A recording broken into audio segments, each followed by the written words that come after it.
நண்பர்கள் அனைவருக்கும் வணக்கம். இன்றைக்கி நம்ம வெத்தலை கொடிக்காலுக்கு வந்து தண்ணி பாய்ச்சிட்டு இருக்கிறோம். ஆனால் இவ்வளவு தான் நம்ம தண்ணியை பாய்ச்சினாலும் நம்ம வெயிலோட தாக்கத்தை ஈடுகட்ட முடியாத வெத்தலை கொடிகள் வந்து என்ன ஆயிடுச்சுன்ட்டு பாருங்கள். சரிங்களா, வெயிலோட தாக்கத்தை ஈடுகட்ட முடியாமல் நம்ம எவ்வளவு தண்ணீர்களை குடித்தாலும் வெத்தலை கொடி வந்து காஞ்சிடுச்சு, பயங்கரமாக காஞ்சி போச்சாப்புல இருக்குது.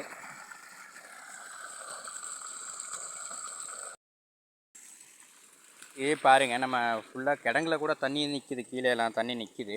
அப்படி இருந்துமே இப்படி தான் ஆயிடுச்சு. இங்கே பாருங்கள், இந்த இதில் வந்து வெத்தலை கொடி முழுசாக கீழே அடியிலேருந்து வேர்லேருந்தே காஞ்சிருச்சு. வெத்தலை கொடி ஃபுல்லாகவே காஞ்சி போச்சு. ஏன்னா வெயிலோட தாக்கம் ரொம்ப அதிகம். அதனால தான் நம்ம எவ்வளோ தான் தண்ணீர் விட்டாலும் பூமி ஓரளவுக்காவது வந்து